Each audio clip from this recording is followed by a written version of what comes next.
Lepas tu saya mengambil kesempatan pagi ni, kita orang Malaysia dengan Indonesia ni jangan bergaduh lah. Jangan bergaduh. Sebab kita ni sama sangat. Muka sama. Buka mulut baru tahu orang Indonesia. Kalau tak tahu, muka sama. Jadi kita menyeru tak payahlah bergaduh netizen Indonesia lah, konoha ni tak. Kita saudara mara semua. Kita ni mangsa penceraian mak bapak kita ya sebenarnya. Dulu kita adik-beradik.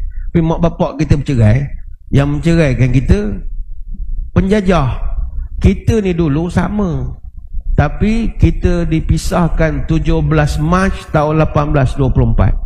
Belanda dan Inggeris tanda tangan perjanjian dipanggil Anglo-Dutch Treaty of 1824 ataupun Treaty of London. Tahun ni genap 200 tahun. Kita dipisahkan adik-beradik oleh penjajah. Jadi masa tu kita berpisah dengan beberapa saudara kita. Kesultanan Indragiri, Kesultanan Riau Lingga dipisahkan daripada tanah Melayu. Padahal tu dulu sama. Cakap pun sama macam kita je. Siak Seri Indrapura dipisahkan kita 8 September 1870. Belanda dengan Inggeris lah dia bagi. Okey, ini 1 untuk engkau, 2 untuk aku. 2 untuk engkau, 3 untuk aku. Sebiji macam tu. Kau ambil ni, aku ambil ni. Ni aku tak nak lah. Okey, kau ambil begitulah. Lepas itu jangan bergaduh. Dan ada perkongsian menarik. Sedarkah kita lagu-lagu patriotik yang kita kenal hari ini sebenarnya banyak disumbangkan oleh para seniman yang asal daripada Indonesia. Yang kita lagu-lagu patriotik kita kebanyakannya orang Indonesia buat. Nak bergaduh buat apa? Apa lagu orang Indonesia buat untuk kita yang kita hari ini bangga dengan lagu? Lagu nyanyian Jamaluddin Alias. Apakah lagu dia? Inilah barisan kita. Itu orang Indonesia buat. Yang menulis lagu Inilah Barisan Kita ciptaan Allahyarham Saiful Bahri Ilyas. Dia orang asal Payakumbuh, Sumatera Barat. Nama pena, nama samaran dia Surya Buana. Orang yang sama hasilkan lirik lagu kebangsaan. Lagu negaraku, liriknya orang Indonesia buat. Sebab asalkan lagu Terang Bulan, lagu Perak lah, sejarah negaraku lah. Dia juga yang buat lagu Selangor, dulu yang membeli Selangor. Dia juga yang buat lagu Melaka, Melaka Maju Jaya. Dia juga buat lagu apa lagi, Samudra Raya, Semboyan Angkatan Laut Kita. Itu Indonesia buat. Begitu juga lagu Berjaya, Malaysia kita sudah berjaya. Itu Indonesia buat. Aman, makmur, bahagia. Lagu-lagu ni semua dihasilkan masa konfrontasi Indonesia-Malaysia tahun 62 sampai 66. Tu tak campur penyanyi daripada Indonesia yang menyanyikan lagu-lagu patriotik kita yang sangat terkenal. Banyak. Arwah Tan Sri Ahmad Merikan pernah buat lagu Tanah Pusaka. Siapa yang nyanyikan? Bing Selamat, penyanyi daripada tanah Jawa Indonesia. Sungguh gemilang negeriku yang ku puja, oh tanah Melaya. Di merata dunia harum semerbak namamu, oh Melaya. Tu Indonesia nyanyi. Baik itu kepada netizen, sudahlah kelahi. Awak tu mangsa perceraian mak bapak awak je. Sudahlah kelahi. Jom kita pergi makan ayam penyet lepas nikah. Assalamualaikum sahabat Nusantara, selamat malam Jumat. Semoga di malam Jumat penuh keberkahan. Nah, kali ini saya ingin berbagi informasi soal perbedaan antara Indonesia dan Malaysia. Nah, kenapa informasi ini sangat penting? Karena tidak semua orang Malaysia tahu soal fakta-fakta yang di Indonesia, dan juga orang Indonesia tidak tahu soal fakta dan perbedaan yang ada di Malaysia. Nah, untuk video selanjutnya, ayo kita simak bersama-sama agar tahu perbedaan yang ada di Indonesia tak sama di Malaysia, begitu juga di Malaysia tak sama di Indonesia. Jangan sampai di skip agar tidak gagal paham. Yuk kita simak video. Ini 3 perbedaan yang aku lihat dari Indonesia dan Malaysia. Jadi saat ini saya sedang berada di negeri jiran Malaysia untuk lawatan sekejap saja. Kuala Lumpur nampak serupa dengan Jakarta, tapi betulnya tak sepenuhnya sama. Yang pertama, mobil nasional. Dari Proton sampai Perodua seperti di belakangku ini, kedua mobil nasional ini banyak berkeliaran di jalanan Malaysia. Ini tak lepas dari dorongan Perdana Menteri legendaris Malaysia, Tun Mahathir Mohamad, yang menginginkan Malaysia punya mobil nasional sendiri. Indonesia juga dulu punya Timur dan Bimantara ya. Yang kedua, ada banyak orang India Malaysia di sini, terutama orang Tamil yang berasal dari India Selatan. Aku nggak tahu pasti sejarahnya, mungkin karena India dan Malaysia dulu sama-sama jajahan Inggris. Ini bisa dilihat dari banyaknya arsitektur bergaya India di sini, contohnya kuil Hindu di belakangku ini. Yang ketiga, orang Tionghoa di Malaysia masih fasih berbahasa Mandarin dan juga bahasa daerahnya dari Tiongkok. Kalau orang Tionghoa Indonesia, mungkin yang di Sumatera dan Kalimantan masih bisa berbahasa Mandarin, tapi kalau yang di Pulau Jawa, justru jagonya bahasa Jawa dan bahasa Sunda ya. Kira-kira apalagi ya perbedaannya? Share di kolom komentar ya. Nah guys, banyak juga yang belum tahu soal perbedaan antara Indonesia dan Malaysia.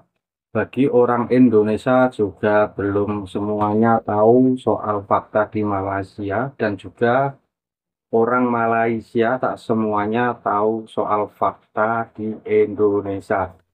Nah, untuk bicara perbedaan, banyak saya yang ingin share kepada sahabat-sahabat saya. Dari segi pengisian minyak ataupun bahan bakar pada kendaraan itu sudah berbeda. Nah, video ini ada salah satu orang Malaysia yang datang ke Indonesia. Dia terheran-heran ataupun gimana, ya menurut saya dia membuat edukasi ataupun video seperti itu hanya untuk bercanda, untuk mengkritik, bukan karena menghujat atau mencerca. Yang lebih baiknya kita harus berpikir positif, selalu husnudon agar tidak menimbulkan penyakit di hati sahabat-sahabat. Oke, ayo kita lihat tempat pengisian bahan bakar di Indonesia. Kali ini ada orang Malaysia yang ingin membagikan antara perbedaan di Indonesia dan di Malaysia soal di pengisian bahan bakar.